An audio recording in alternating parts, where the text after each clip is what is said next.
प्रेमी सदात्माओं, भक्तिमती माताओं एवं करुणामयी बहनों,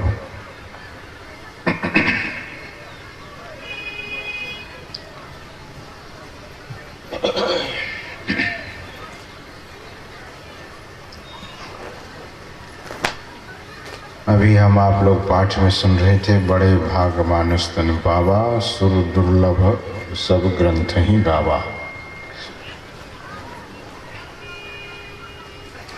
ये भगवान श्री राम के संदेश को सत्संग में पाठ के रूप में सुनाया जाता है। भगवान श्री राम कहते हैं कि बड़े भाग मानुष तन पावा, मनुष्य का शरीर बड़े भाग्य से मिला है। बड़े भाग्य से मनुष्य का शरीर मिला है, तो क्या मांस खाने के लिए बड़ा भाग्य है?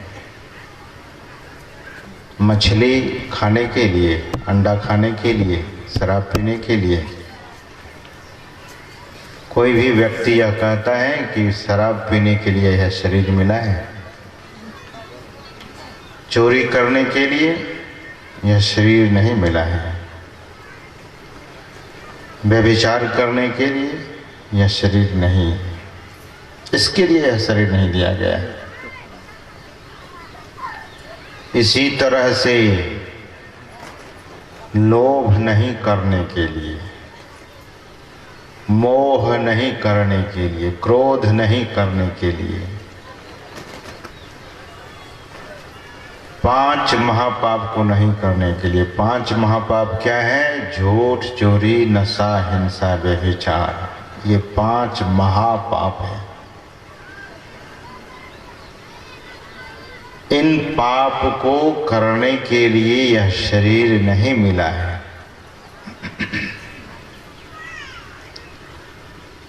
सरकार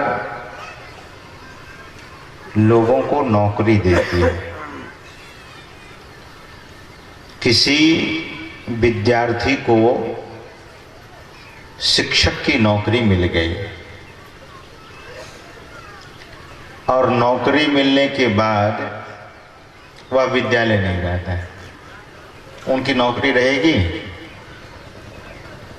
शिक्षक की नौकरी मिल गई, मास्टर बन गए, लेकिन विद्यालय नहीं जाएंगे, उनकी नौकरी छीन ली जाएगी।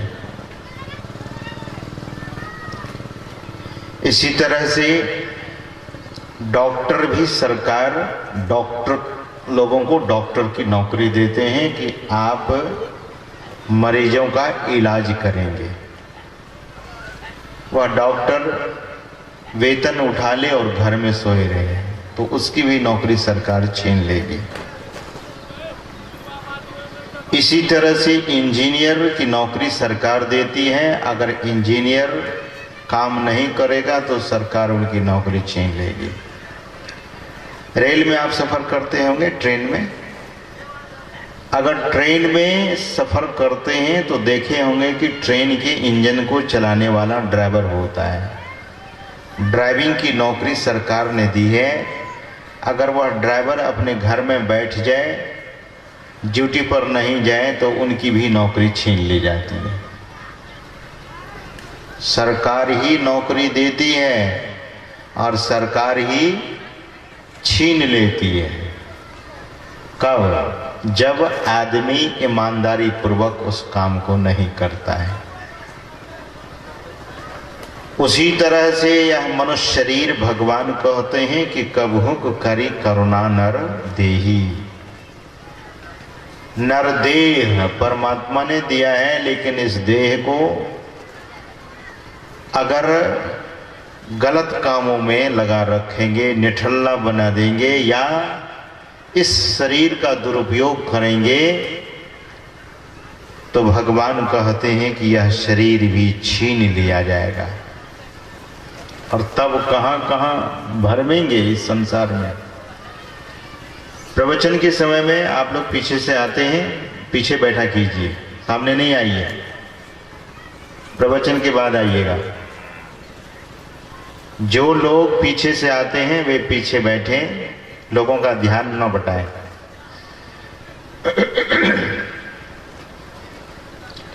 यह स्वाभाविक सी बात है।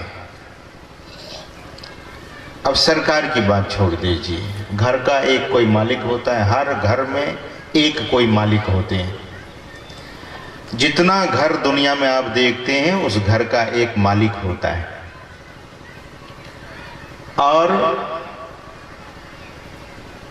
घर का मालिक अगर पैसा दे अपने पुत्र को कि बेटा बाजार से चावल दाल सब्जी तेल मसाला खरीद कर ले आओ, भोजन बनेगा, और बेटा उसका गया और जुआ खेल करके सारा पैसा उधर गंवा बैठा, उनका पिता उनसे खुश होगा? उनके पिता उससे खुश होंगे? नहीं होंगे।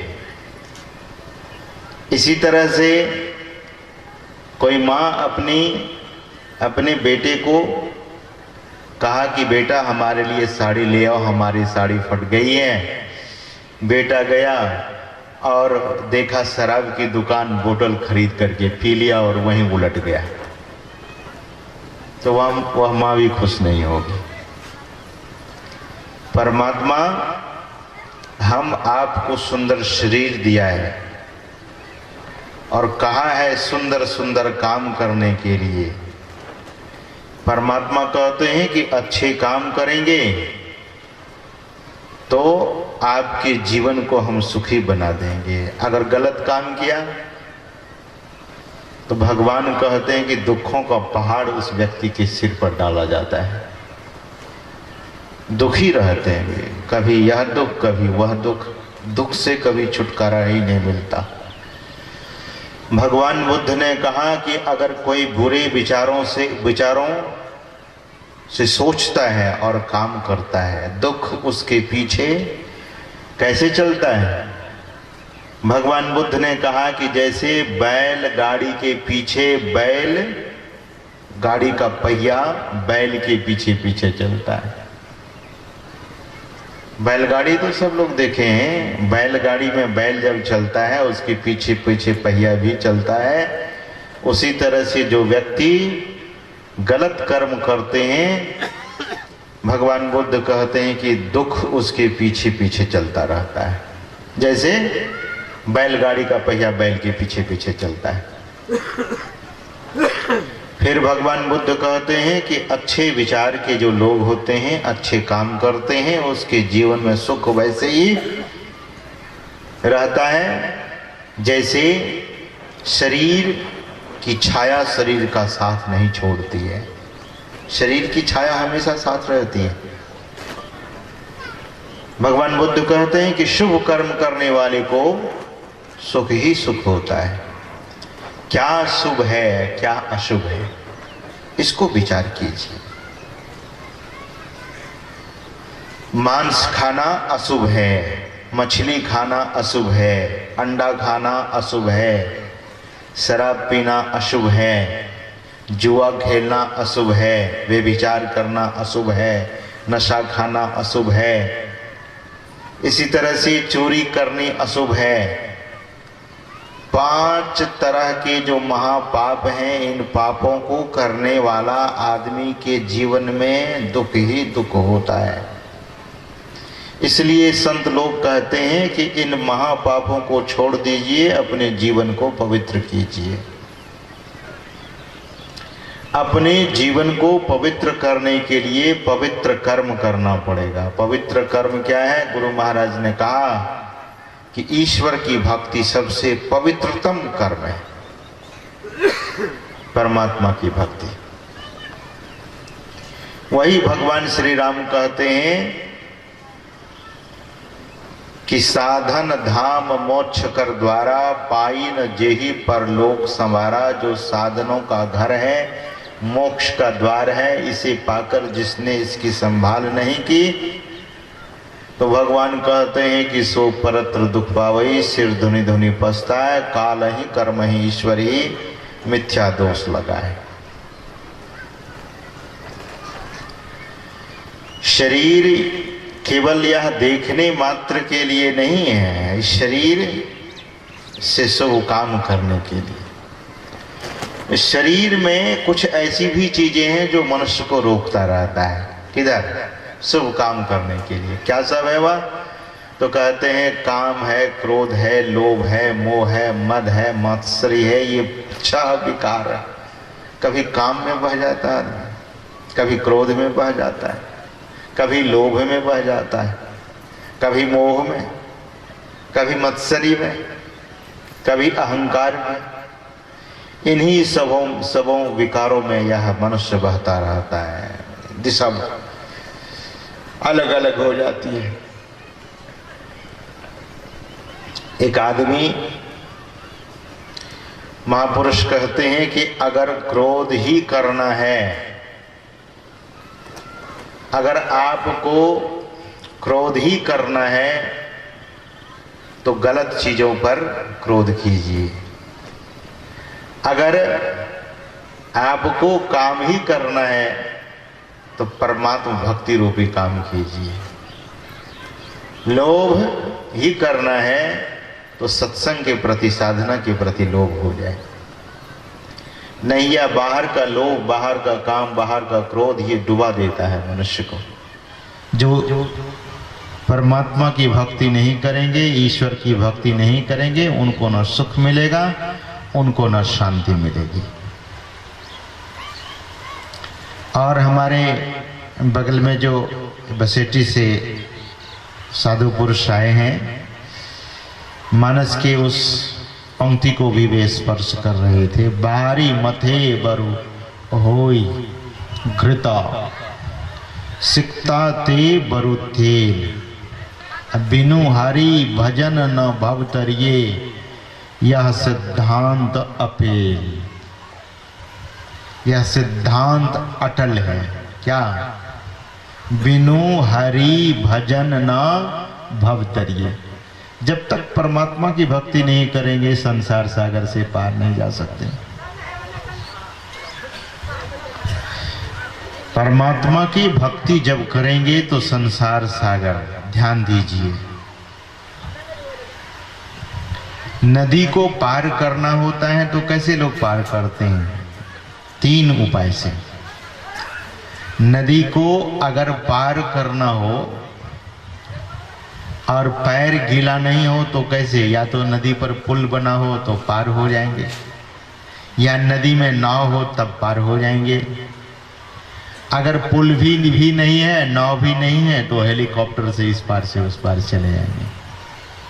नदी को पार करने के लिए, संसार सागर को पार करने के लिए, यहाँ नदी नहीं, यहाँ कहते हैं कि सागर है, सागर। और सागर, इस संसार सागर को पार करने के लिए क्या करना पड़ेगा? तो कहते हैं कि जो लोग इस संसार सागर को पार करना चाहते हैं तो संत सदगुरु के नाव पर उनको बैठ जाना चाहिए। गुरु महाराज कहते हैं अपने पद्य में, अति दुस्तर भव निधि के माही, खेवटिया गुरुदेव जी, भक्ति नाव में ले ही चढ़ाई, अब पार करें भव खेव जी। जो भक्ति नाव, द बोट ऑफ डिवोशन, भक्ति की नाव पर जो चढ़ जाए, काम क्रोध मोह नदी जल, ध्यान से सुनेंगे, जीव बहे सारे, नाम जहाज बिठाकर गुरु पल में तारे। महापुरुष कहते हैं कि काम क्रोध मोह नदी जल, मोह रूपी नदी में काम और क्रोध की धारा है। उस नदी में जल, और उस जल की धारा है काम और क्रोध। लेकिन काम क्रोध से कौन उतर सकेगा पार उस धारा से? ध्यान दीजिएगा, जब किसी को क्रोध आता है तो क्या कहता है लोग, आपको पता है? जब किसी को क्रोध आता है किसी पर क्रोध, किसी पर क्रोध आता है तो कहता है कि पहचानते नहीं हो, कच्चा चबा जाऊंगा। नहीं कहते हैं लोग? नहीं पहचानते होंगे, हम कच्चा चबा जाएंगे। अरे इतनी बड़ी बात है। वो कौन बोलता है? बोले वो आदमी नहीं बोलता है, भीतर में वो क्रोध का राक्षस बोलता है। राक्षस तो कच्चा ही खाता है, थोड़ी पका के खाएगा। क्रोध राक्षस होता है। और कहते हैं कि काम क्या है? अजामिल किसी उल्टा नारी को देखा, जंगल में गए थे लकड़ी चुनने के लिए। अजामिल का नाम सुना होगा आपने। लकड़ी चुनने के लिए गए थे जंगल में, लेकिन किसी उल्टा नारी को किसी पुरुष के साथ देखा अश्लील दशा में, तो अजामिल के भीतर में काम उत्पन्न हो गया। आंख से, ये आंख खिड़की है, आंख से वासना अंदर जाती है। देखा अश्लील दृश्य को, अजामिल ने सोचा कि बड़ा बढ़िया बात है, ये नारी तो बहुत सुंदर है, लेकिन इस नारी का व्यवहार दूसरे पुरुष के साथ गलत है, इसलिए इस नारी को अपने घर में ले जाना चाहिए। तो उनके मन में भी गलत देखने से ही गलत मन में आता है। गलत सुनने से मन में गलत बात होने लगती है। इसीलिए गांधी जी ने कहा, गांधी जी के 3 बंदर थे, आपने देखा होगा कभी, नाटक वगैरह में देखे होंगे। गांधी जी के 3 बंदर कौन? तो एक बंदर आंख बंद करके है, तो क्या करना चाहिए? दुनिया को नहीं देखेंगे, बोले देखना है। गांधी जी के 3 बंदर है। पहला बंदर आंख बंद करके बैठा है, और दूसरा बंदर कान बंद करके बैठा है, और तीसरा बंदर मुंह बंद करके बैठा है। मुंह बंद करके बैठा है। 3 बंदर। गांधी जी से किसी ने पूछा कि आपके ये 3 बंदर क्या संकेत देते हैं? गांधी जी ने कहा कि बुरा मत देखो, यह संकेत देता है। जो आंख बंद करके बैठा है, फिर जो कान बंद करके बैठा है, वह बंदर कहता है कि बुरा मत सुनो, और जो मुंह बंद करके बैठा है, गांधी जी ने कहा कि बुरा मत बोलो। बड़ा सुंदर संकेत है।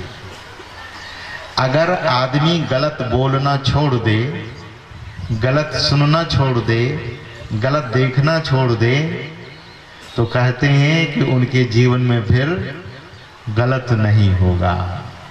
लेकिन यह कैसे होगा? ये केवल कहने मात्र से नहीं। महापुरुष कहते हैं कि भक्ति करनी पड़ेगी। किनकी भक्ति करनी चाहिए?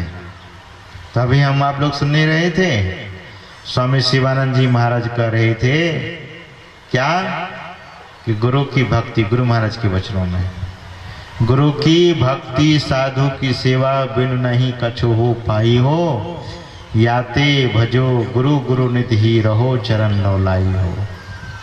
किनकी भक्ति करनी चाहिए? गुरु की। गुरु महाराज के वचन में आया है कि आहो भक्त सार भगति करु हो, असार भगति करी संसार भ्रमत रही, भक्ति श्रम निष्फल हो। अच्छा, एक बात ध्यान से सुनिए, बोलिए श्री सद्गुरु। एक बार और बोलिए श्री। आप ध्यान से सुनेंगे, इसलिए मैं गुरु महाराज की जय ध्वनि करवा रहा हूं। ध्यान से सुनिए। एक माता भोजन बनाती है, और भोजन जब बना ली तो भोजन बनाने के बाद उनको पता लग गया कि भोजन जब पका रहे थे तो उस भोजन में कुछ दूषित चीज थी, इतना विषाक्त चीज कि भोजन बनाने के बाद पता लगा। सब लोग भूखे थे, भोजन का इंतजार कर रहे थे कि भोजन बन रहा है, भोजन करेंगे, लेकिन भोजन बन करके जब तैयार हुआ तो पता लगा कि भोजन खाने के लायक ही नहीं है। तो क्या हुआ, भोजन बनाना व्यर्थ हुआ कि नहीं? भोजन बनाना बेकार हो गया। किसान खेती करता है, किसान जब खेती करता है तो खेती, आज इधर मैं सुना कि बहुत लोगों ने आलू लगाया, और आलू लगाया तो जिनके बीज अच्छे थे उनके पास आलू हो गया, और जिनके बीज अच्छे नहीं थे आलू हुआ ही नहीं। अब उसमें जो किसान मेहनत किया, खेत को जोता, खेत को कोड़ा, खेत में पानी लगाया, खेत में खाद लगाया और बहुत मेहनत किया, और जब अंत में आलू को उखाड़ने लगा तो केवल पेड़ ही बाहर आता था, आलू बैठा ही नहीं। क्या हुआ, व्यर्थ हो गया।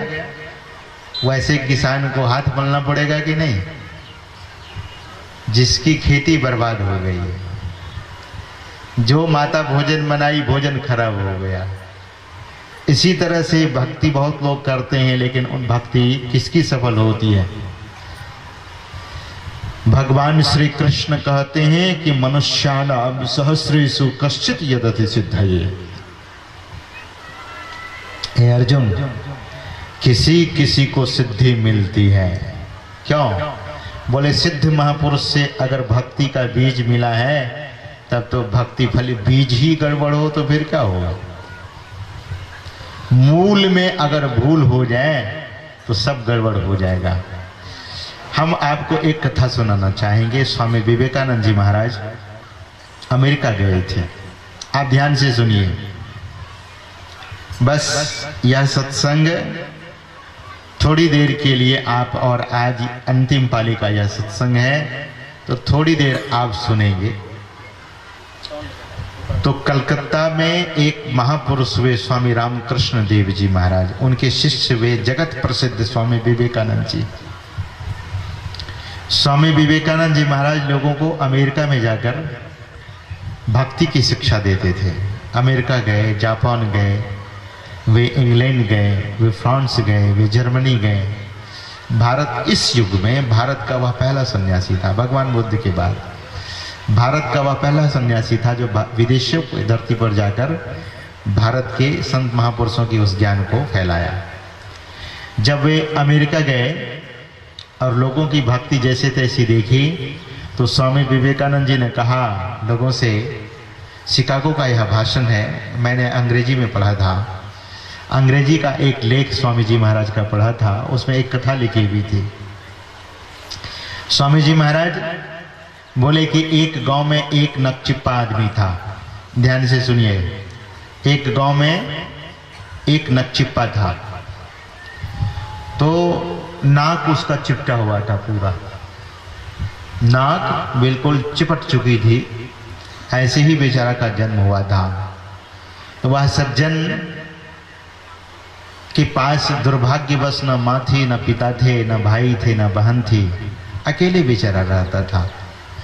लेकिन जब वह घर से निकलता था तो बच्चे लोग उसको चिढ़ाते थे, नक चिप्पा, नक चिप्पा, नक चिप्पा, नक चिप्पा, नक चिप्पा। अच्छा, किसी को कोई चिढ़ावे तो अच्छा तो लगता नहीं है, नक चिप्पा को भी बड़ा गुस्सा लगता था। दौड़ते थे बच्चे को मारने के लिए, बच्चा तो भाग जाता था। जब वे जवान हो गए तो गांव का जो प्रधान व्यक्ति था सोचा कि इसको न माँ है, न पिता है, न भाई है, न बहन है, इसके जीवन को भी सजा देना चाहिए, इसके जीवन को भी बसा देना चाहिए, इनका भी घर बसा देना चाहिए। तो नकचिप्पा के पास आकर के गांव का प्रधान ने कहा कि तुम्हारी शादी हम करा देते हैं, अब तुम्हारी उम्र हो गई है, तुम जवान हो गए हो। नकचिप्पा ने कहा कि हमारी शादी, और हमसे शादी कौन करेंगे, हमारी नाक चिपटी है, हमसे शादी कौन करेंगे, कोई लड़की चाहेगी? तो गांव का प्रधान ने कहा कि हम कोई लड़की खोजते हैं। वह गांव का प्रधान लड़की खोजने लगे, खोजते खोजते खोजते उनको एक नकचिप्पी मिल गई। नकचिप्पा का विवाह तो नकचिप्पी से ही होगा, उनको कौन बढ़िया लड़का। तो नकचिप्पी एक मिल गई। दोनों का विवाह वह गांव का प्रधान करा देता है। और जब दोनों की शादी हो गई, अब पति पत्नी गरीब तो थे, निकलते थे मजदूरी करने के लिए, तो जैसे निकलते थे तो बच्चे कहते थे नक चिप्पा नक चिप्पी नक चिप्पा नक चिप्पी। अब चिढ़ाते थे, उनको बड़ा गुस्सा लगा। और गुस्सा जब लगा तो सोचा कि सुनते हैं कि भगवान की भक्ति करने से भगवान सब कुछ देते हैं। अपनी पत्नी को कहा कि तुम घर में रहो, मैं जंगल जाता हूँ भगवान की तपस्या करने के लिए। जंगल में गया, बहुत आर्त पुकारा भगवान को। कुछ ही थोड़े ही दिनों में उनकी भक्ति से, उनके पुकार से भगवान खुश हो गए। भगवान खुश हो गए तो खुश होकर भगवान प्रकट हो गए उनके सामने में। जीवन में भगवान तो देखा नहीं था बेचारा, जीवन में भगवान नहीं देखा था। तो भगवान को जब देखा तो बिल्कुल आश्चर्य से हैरान हो गया कि इतना शरीर से कांति, शरीर प्रकाशमय है, इतना सुंदर है। भगवान सामने खड़े हैं, सोचा कि कुछ बोलेगा ये भक्त, लेकिन भक्त बोल नहीं रहा था। भगवान ने कहा कि कुछ मांग लो हमसे, मैं भगवान हूं। पहले तो नक्षिपा ने पूछा आप कौन हैं? तो भगवान ने कहा कि जिनको तुम बुला रहे थे। बोले कौन? भगवान। बोले हाँ मैं भगवान हूं। तो कहाँ आए हैं आप? बोले किस लिए बुलाए, याद किस लिए कर रहे थे? तो भगवान को देखने के बाद भूल ही गया कि नाक हमको मांगनी थी, भगवान से भूल गया।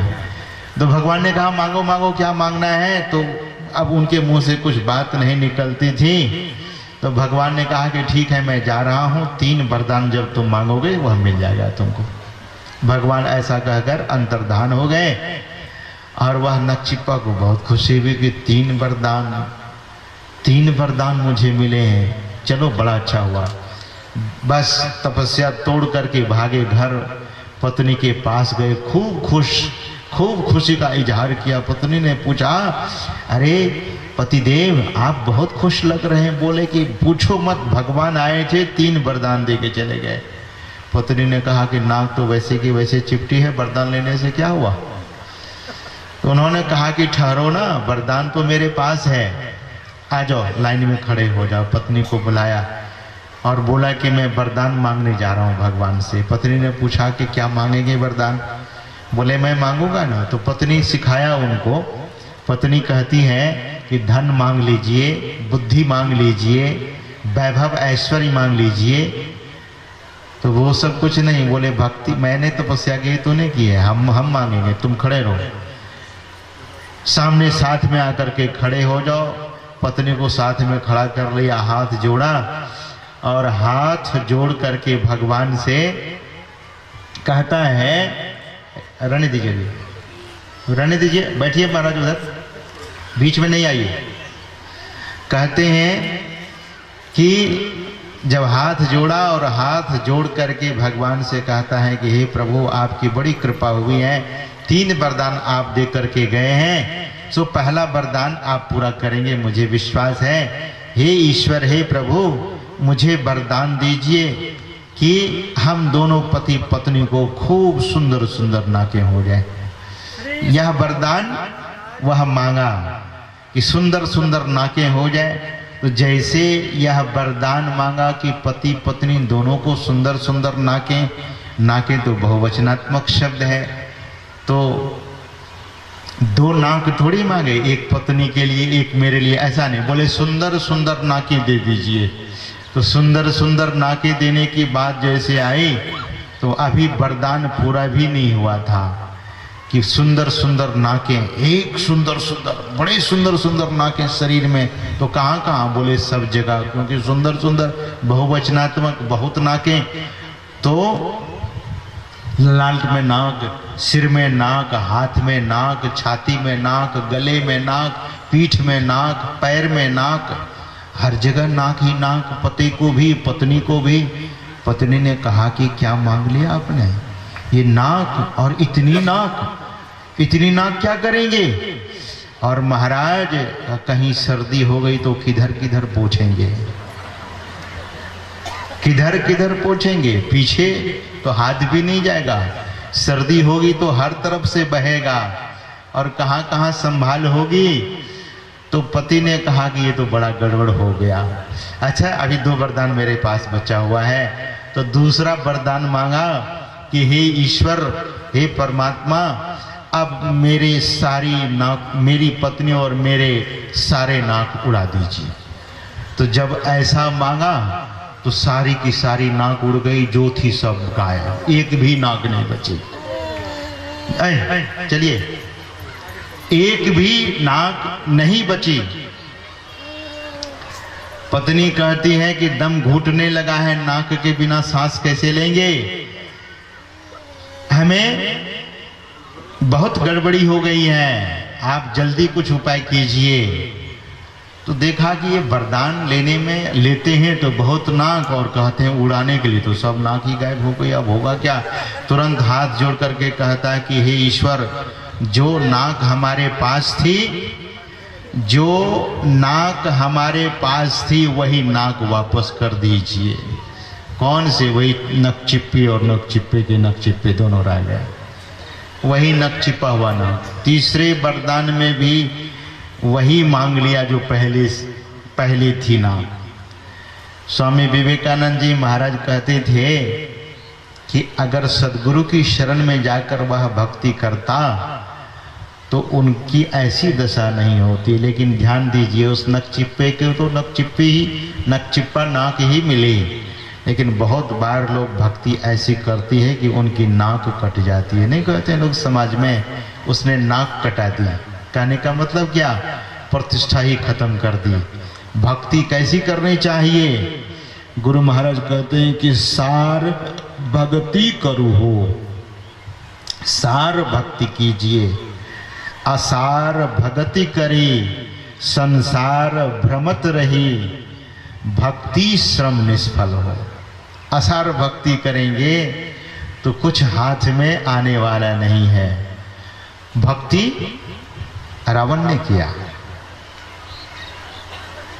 हमारे श्रद्धेय स्वामी शिवानंद जी महाराज आपको सुना रहे थे कि लोग भगवान पर फूल चढ़ाते हैं, भगवान शिव की पूजा करते हैं। रावण भी भगवान शिव की पूजा करता था। तो क्या करता था? रावण ने कहा भगवान शंकर से कि मैं आपकी पूजा करना चाहता हूं। तो भगवान शंकर ने कहा कि पूछते क्या हो, करो।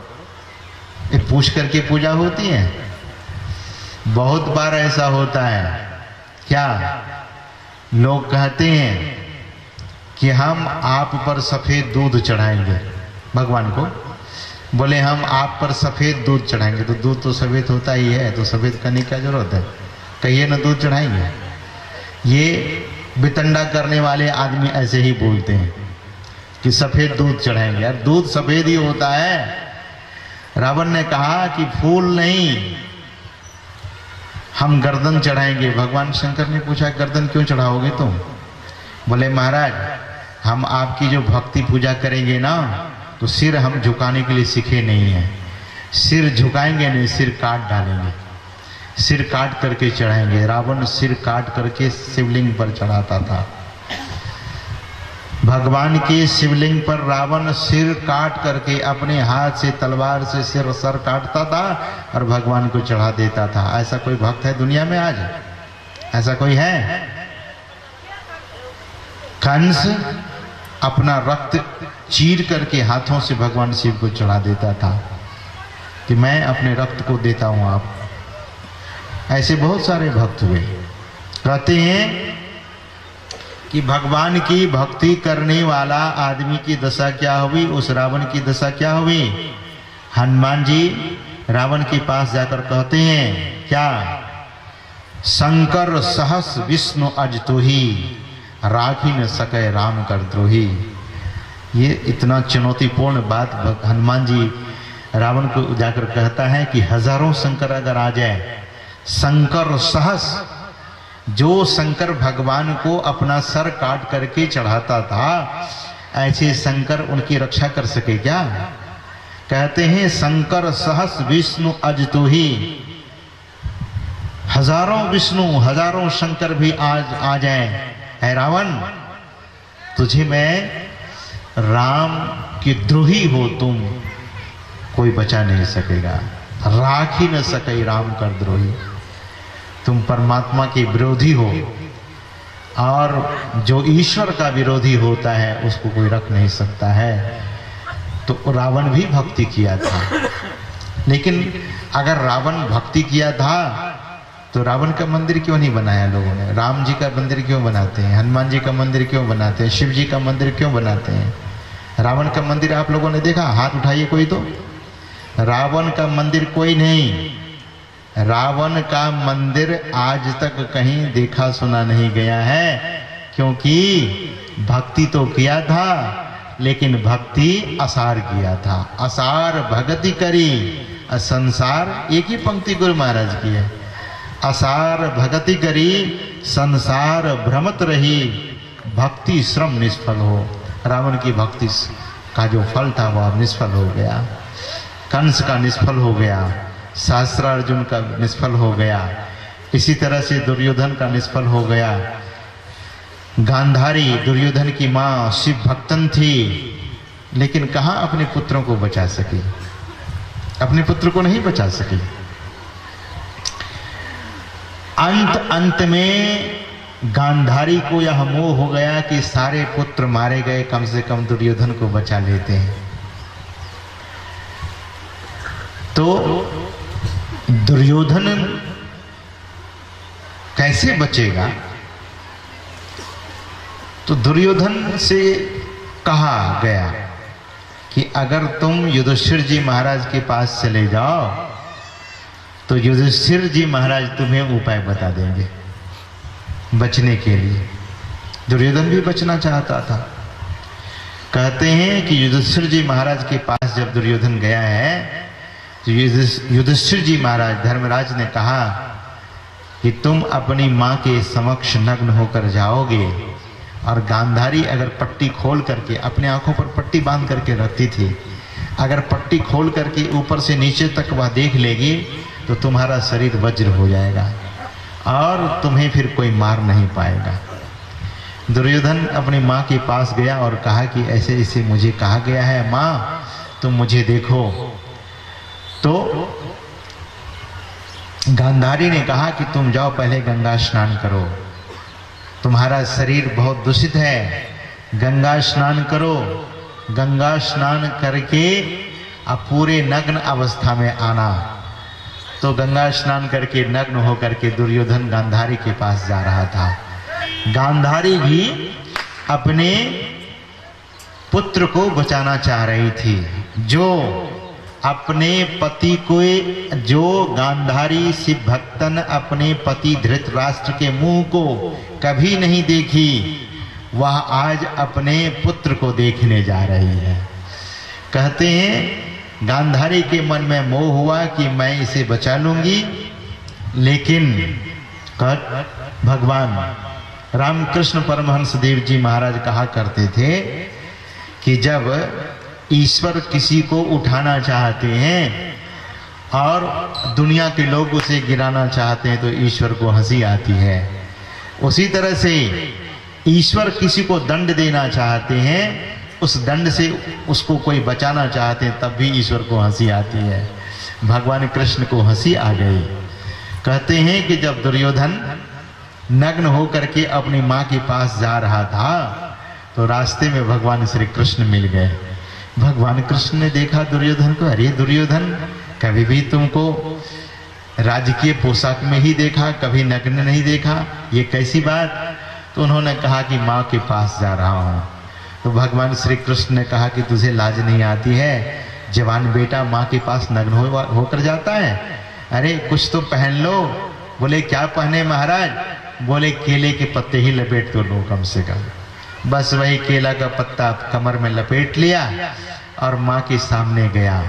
दुर्योधन जाता है गांधारी के पास, गांधारी से कहता है कि गंगा स्नान करके आ गया हूँ माँ, अब पट्टी खोल करके मुझे देख लो। गांधारी अपनी पट्टी खोल करके जैसे ही दुर्योधन को देखती है, ऊपर से नीचे, नीचे से ऊपर, तो पूरा शरीर वज्र हो गया, लेकिन जहाँ केला का पत्ता कमर में लपेटा हुआ था वह शरीर वैसे का वैसे कमजोर रह गया। गांधारी पट्टी बांधते हुए फिर पूछती है कि ये सलाह तुमको किसने दिया? मैंने तुझे कहा था कि नग्न होकर आने के लिए, लेकिन तुम केले के छाल पहनकर, पत्ते पहनकर कैसे आए? ऐसा तो नहीं करना चाहिए था, आखिर ऐसा तो क्यों किया?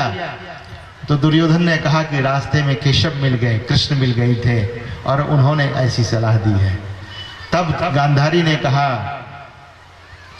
कि दरअसल में अगर वह केशव तुझे बचाना चाहता तो बचा लेते, अगर वही नहीं चाहते तो मैं कहां से बचा सकती? मैं तो एक बार मोह में पड़ गई थी, शिव भक्तिन थी और अपने पुत्र को जीवित रखना चाहती थी, लेकिन नहीं कर सकी। कारण क्यों?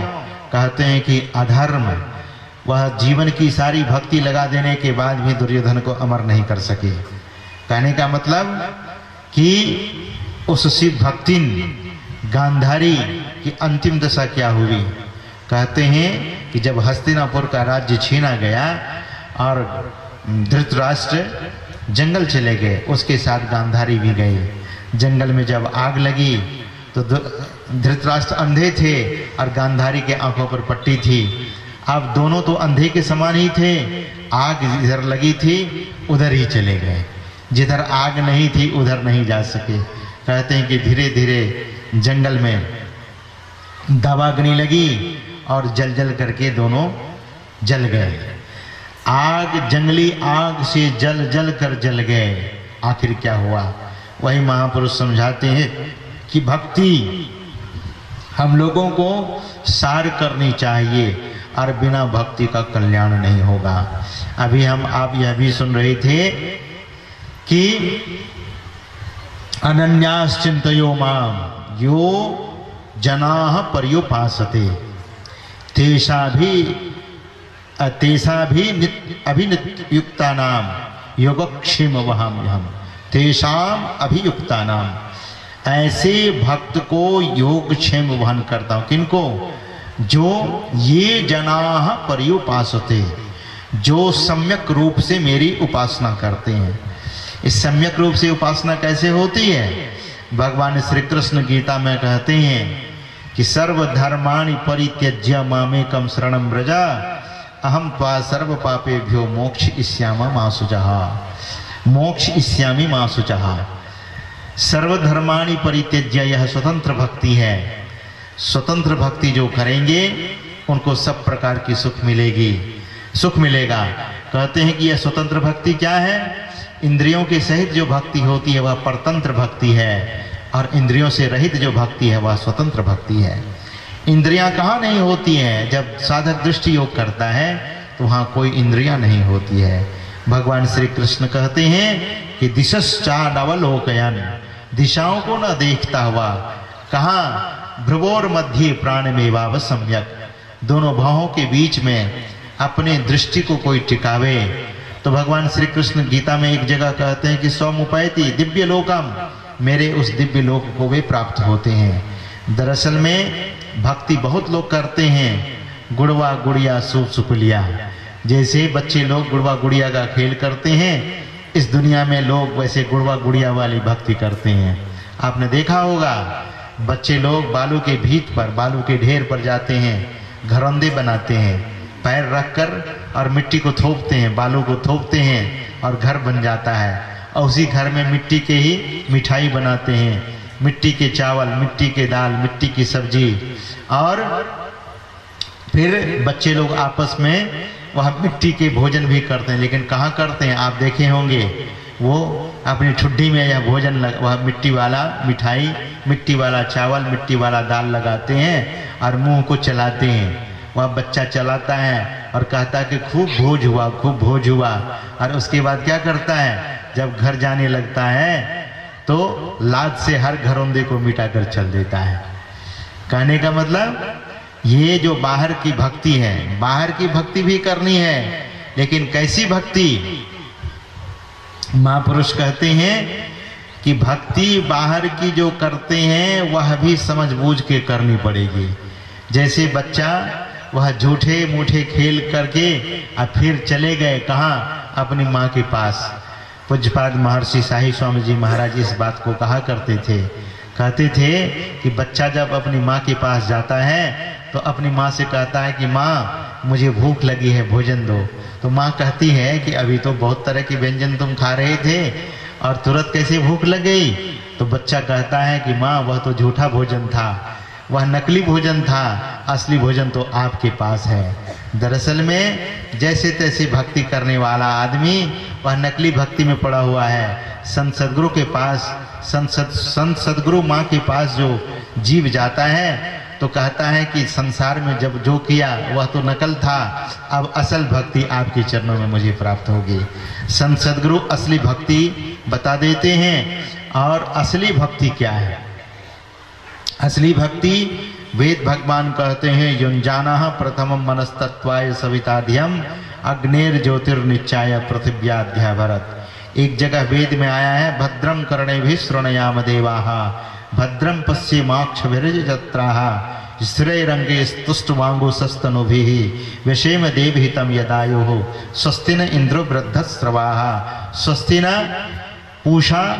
इस तरह से वेदों में यह मंत्र आया है कि हमारी आँख सम्यक भक्ति करे, सम्यक देखे, कान सम्यक चीज सुने। और वह सम्यकता कैसे आती है? तो भक्ति जीवन में बैलेंस लाता है, सम्यकता लाता है। If the devotion people are performing and the balance is not coming in their life, if life is unbalance, then you know if the balance, the life, the vehicle of life is unbalanced, then there is more chance to get the accident.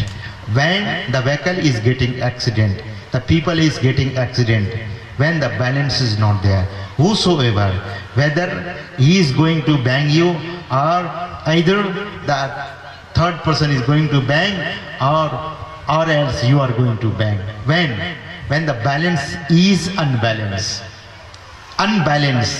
जब जीवन में सम्यकता नहीं रहती है, जब जीवन में balance नहीं रहता है, तब मनुष्य क्या करता है?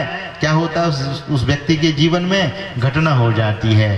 परिवार में परिवार अनबैलेंस होता है।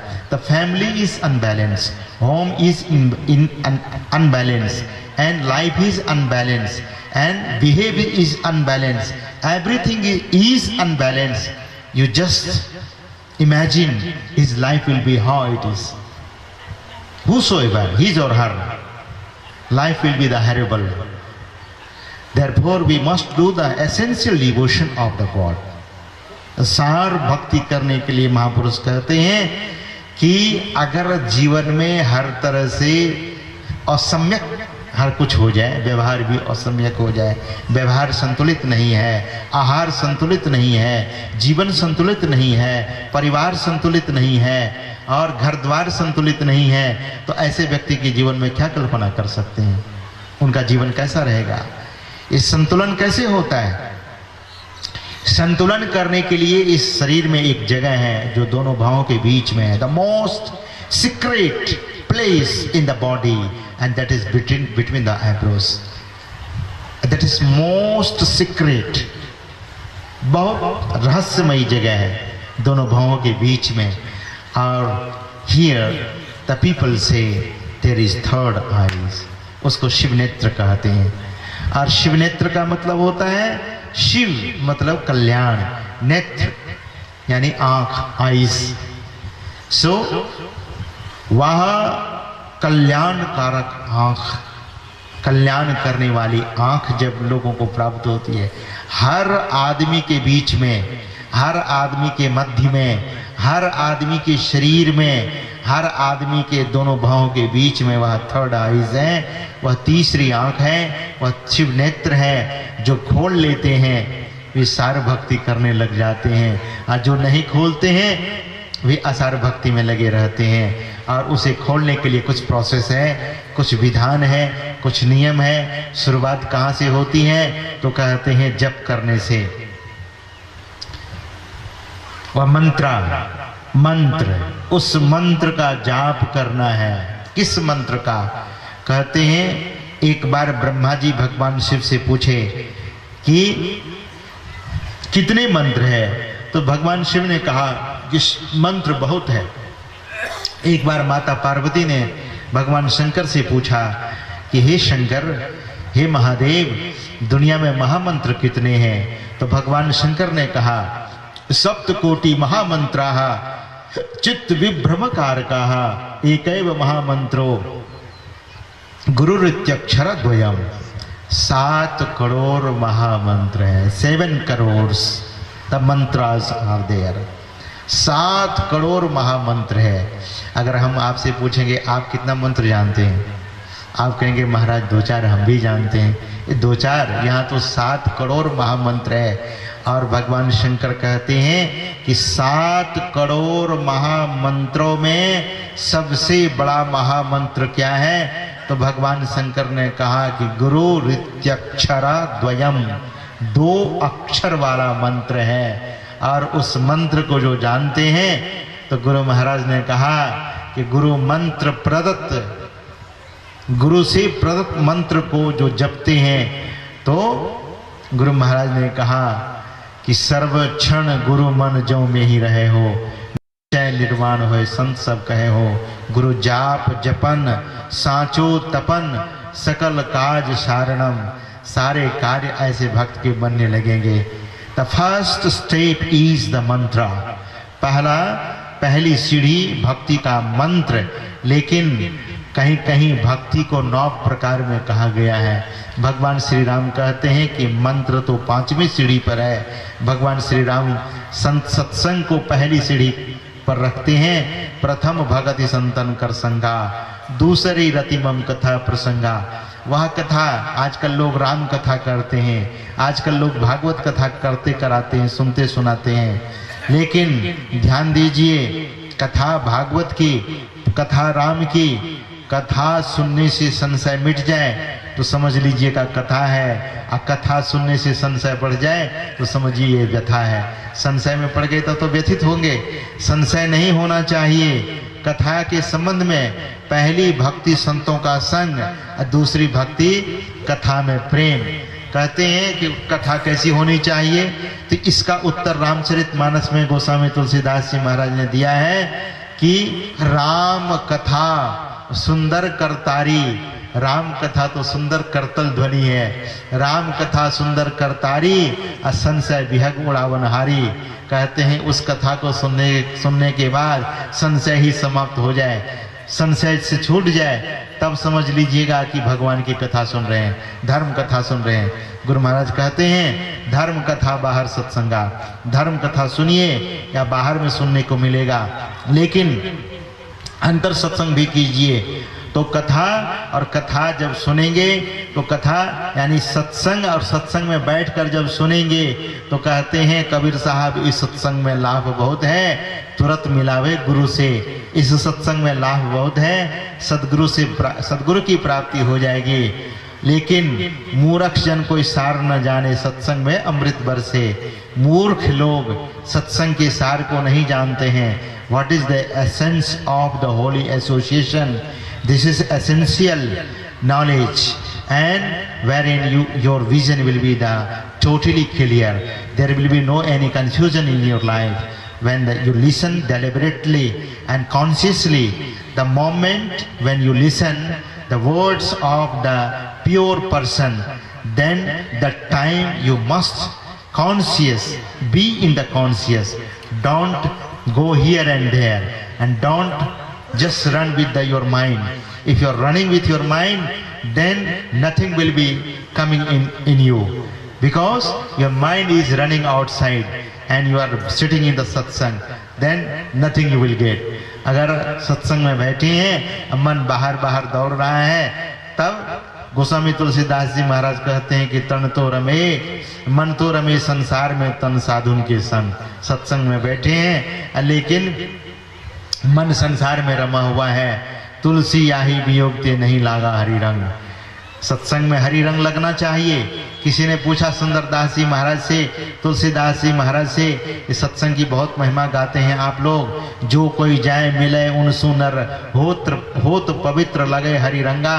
जो वहाँ जाते हैं उनको हरि रंग लग जाता है। लेकिन बहुत लोग सत्संग में जाते हैं और सत्संग से उठने के बाद तंबाकू और सत्संग से उठने के बाद जर्दा, सत्संग से उठने के बाद जब पान तान की दुकान होगी या गुटखे की दुकान होगी तो वहाँ जाकर गुटखा खरीद के चलो अब तो सत्संग हो ही गया, गुटखा खाते घर जाते हैं, पान खा लेते हैं। कोई लोग बहुत बाजार अगर रास्ते में मिला तो देखा कि चलो मौका है, शराब की बोतलें मिल रही हैं, शराब भी पी लेते हैं। तो ये सत्संग में जाने के बाद सत्संग का रंग नहीं लगा, पवित्र नहीं हुए और पवित्र हुए तो उसका उत्तर गोस्वामी तुलसीदास जी महाराज देते हैं कि मन तो रमे संसार में तन साधु के संग, तुलसी याही वियोग ते नहीं लागा हरि रंग। उसको हरि रंग नहीं लगता है, यद्यपि वे सत्संग में बैठे लेकिन हरि रंग उसको नहीं लगता है। इसलिए सत्संग में आनंद मन से सुनना चाहिए। गोस्वामी जी ने कहा कि सुनी समझही जन्मुदित मना, मज्जही अति अनुराग, लहई चार फल अछत तनु, साधु समाज प्रयाग। शरीर के रहते चारों फलों की प्राप्ति होगी। क्या क्या? अर्थ, धर्म, काम, मोक्ष, ये चारों चीज चाहिए। ये अर्थ, धर्म, काम और मोक्ष। Whosoever in this world, these four things they want. Earth, the security. Who doesn't want the security in their life? Everybody wants the security. Security मिलेगा अगर सत्संग करेंगे तो। अर्थ का मतलब है यहाँ सुरक्षा, जीवन सुरक्षित हो जाएगा। धर्म, कहते हैं कि अगर धर्म मिल जाए तो जीवन धारण करने में आसान हो जाएगा, जीवन यह आसान हो जाएगा, कठिन जीवन आसान हो जाएगा। धर्म ते, अगर धर्म जीवन में आएगा तो मानस में आया है कि धर्म ते विरति, योग ते ज्ञाना। कहते हैं कि धर्म से विरति होगी, विरक्त हो जाएंगे, संसार से आसक्ति छूटेगी और फिर कहते हैं काम, सभी कामनाओं की पूर्ति होगी और अंत में परम पुरुषार्थ जो मोक्ष है, the eternal liberation. Liberation, everybody wants the liberation. Who want the bondation? Nobody wants to बॉन्डेशन।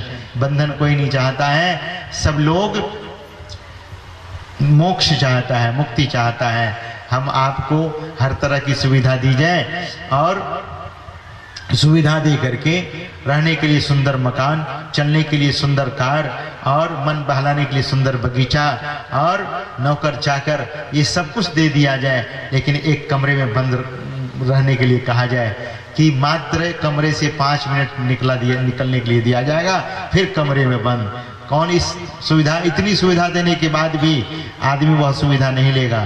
क्यों?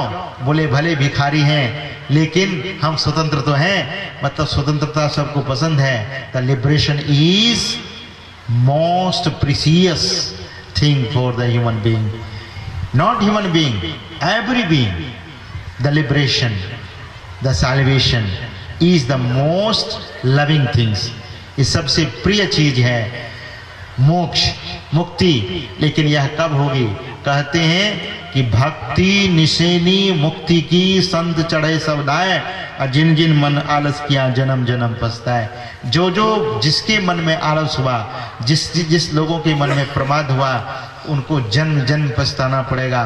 भगवान बुद्ध ने कहा मकान की बेमरम्मती मकान के लिए धब्बा है, स्त्री का बद चलनी स्त्री के लिए धब्बा है। कहते हैं धनवान के लिए कंजूसी धनवान के लिए धब्बा है। और कहते हैं कि वह भिक्षु जो ध्यान में प्रमाद करता है तो वह प्रमाद उस साधु के लिए, उस भिक्षु के लिए धब्बा है। मतलब यह सब कुछ धब्बा है। हम आप, भगवान बुद्ध कहते थे अरे भिक्षु तुम उड़ो और बेदाग हो जाओ, इन आसक्तियों से अपने को छुड़ाओ और बेदाग हो जाओ, निर्वाण को प्राप्त करो। भगवान बुद्ध कहते थे अपने साधवों से कि ये सब पहरेदार के लिए आलस धब्बा है। वे कहते थे जो पहरादारी करता है और आलस में चला गया तो फिर पहरेदारी कैसे करेगा वो? और नारी अगर कोई बदचलनी है तो उसके जीवन के लिए धब्बा है। अगर मकान टूटा फूटा है, उसकी मरम्मती नहीं होगी तो वह मकान के लिए धब्बा है। इसी तरह से अनेक तरह का उदाहरण भगवान बुद्ध देते हैं और हम आपको समझाते हैं। तो भक्ति कैसे करनी चाहिए, तो थोड़ी सी सूक्ष्म भक्ति की चर्चा करने के बाद हम अपने वाणी को विराम देंगे। सूक्ष्म भक्ति की चर्चा सुन लीजिए। सूक्ष्म भक्ति, जब तक सूक्ष्म भक्ति नहीं करेंगे, मोटे बंधन जगत के कटे नाम प्रताप। राधा स्वामी साहब कहते हैं जगत का मोटा मोटा जो बंधन है वह नाम के प्रताप से कटे। काटा जाता है। और लेकिन जीने बंधन जगत के वो गुरु भक्ति से काटा जाएगा, सूक्ष्म भक्ति से। गुरु भक्ति क्या है? गुरु का अर्थ ही होता है महीन, और गुरु मतलब रहस्यमय। ऐसे महापुरुष कहते हैं कि अगर आप दरअसल में बंधन से छूटना चाहते हैं, बंधन से अपने को छुड़ाना चाहते हैं, तो सूक्ष्म भक्ति करनी पड़ेगी, मंत्र जाप तक। यह स्थूल भक्ति है। और मंत्र जाप के बाद मानस ध्यान जो है वह भी स्थूल है। और जब दृष्टि के दोनों धारों को साधक गुरु इंगित स्थान पर लगाता है, तब वह सूक्ष्म भक्ति प्रारंभ करता है। दृष्टि की धार बड़ी सूक्ष्म है। देखिए, पांडाल के सारे लोग मंच की ओर देख रहे हैं, मंच की ओर देख रहे हैं, लेकिन किसी की दृष्टि किसी की दृष्टि की धार किसी की दृष्टि की धार से नहीं टकराती है। ये बहुत बारीक है। और ये दृष्टि की धारें, दृष्टि का संबंध मन से है और मन का संबंध श्वास से है। इसीलिए गुरु महाराज कहते हैं कि दृष्टि युगल कर 12 अंगुल पर, दृढ़ थिर करु ठहराई, प्राण स्पंद बंद होई जाई, मनहु तजई चंचलाई, गंग जमुन सरस्वती संगम पर संध्या करो नित भाई। गुरु महाराज कहते हैं कि 12 अंगुल पर जैसे ही दृष्टि टिकेगी, प्राण स्पंद बंद हो जाए, क्योंकि मन, प्राण और दृष्टि इस तीनों का संबंध है। दृष्टि स्थिर होगी तो मन स्थिर होगा, मन स्थिर होगा तो प्राण स्थिर होगा, दृष्टि स्थिर होगी तो प्राण स्थिर हो जाएगा, प्राण स्थिर होगा तो मन स्थिर हो जाएगा। वही कहते हैं गुरु महाराज, प्राण स्पंद बंद हो ही जाए। ये सूक्ष्म भक्ति, इसकी चर्चा सत्संग में, संत मत के सत्संग में होती है, और यह समझ लेने जैसी बात है। इसको समझ लेना चाहिए। जैसे साधक अपने दोनों दृष्टि के धारों को एक करता है, उनका प्राण निरुद्ध होता है, और मनहु तजई चंचलाए, मन अपनी चंचलता को छोड़ देता है। जैसे ही मन का अस्तित्व मिटेगा, वहां प्रकाश हो जाएगा, जैसे दृष्टि मिलेगी। और यह सूक्ष्म साधना है, यह सूक्ष्म भक्ति है। इसको जब करेंगे, और इसी को स्वतंत्र भक्ति कही जाती है, इस स्वतंत्र भक्ति को जो करेंगे, उनके जीवन में शांति आएगी, उनके जीवन में सुकून आएगा। सुबह के सत्संग में भी हम चर्चा कर रहे थे कि क्या क्या मिलता है भीतर में। तो अनेक तरह की अनुभूति साधक को होती है, बहुत कुछ अंदर में दिखता है। और यह मनुष्य शरीर हम आपको बड़ा भाग्य से मिला है। यह अगर एक बार जीवन से चूक गए कोई, तो बार बार नहीं यह देह वीर रे, चेत सके तो चेत कहे कबीर रे। बार बार यह शरीर मिलने वाला नहीं है। इसी बार काम बना लेना चाहिए, चाहे वो नारी हो, और चाहे वे नर हो, चाहे इस देश के हो, और चाहे वे किसी भी देश के हों। अगर अपना काम बना लेंगे तो उनके जीवन में शांति हो जाएगी, यह मनुष्य जीवन सफल हो जाएगा। तो ज़्यादा नहीं कहते हुए अब इस यज्ञ के संबंध में थोड़ा सा आप सुन लीजिए। यह जो यज्ञ है, दरअसल में यहाँ वे युवक, और वह युवक दीक्षा भी नहीं लिया, दीक्षा नहीं लिया हुआ था। बिना दीक्षा लिए वे, उनकी पत्नी दीक्षित, लेकिन वे दीक्षा लिए हुए नहीं थे। फिर भी इस सत्संग को वे लाए, मुकेश कुमार जी आयोजन कराया।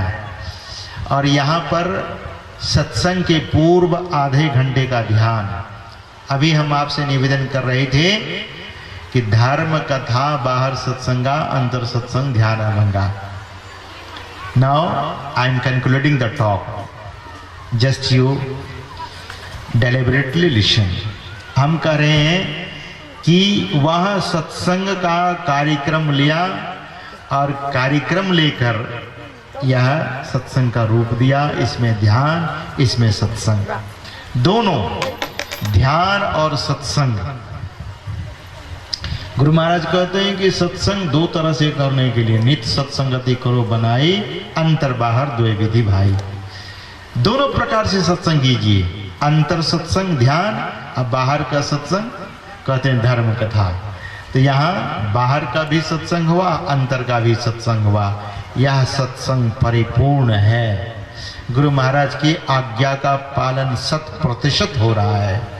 यह सत्संग में ध्यान भी आधे घंटे का, इस सत्संग में फिर धर्म कथा भी भरपूर। इस तरह से गुरु महाराज की आज्ञा का पालन, इस सत्संग का पूरे लाभ, पूरा का पूरा पुण्य आयोजक कर्ता को और उनके परिवार को, आप तमाम श्रोताओं को, आप तमाम माताओं को, आप तमाम बहनों को, आप तमाम गुरु भक्तों को यह पुण्य मिलेगा और पूर्ण पुण्य मिलेगा। क्यों?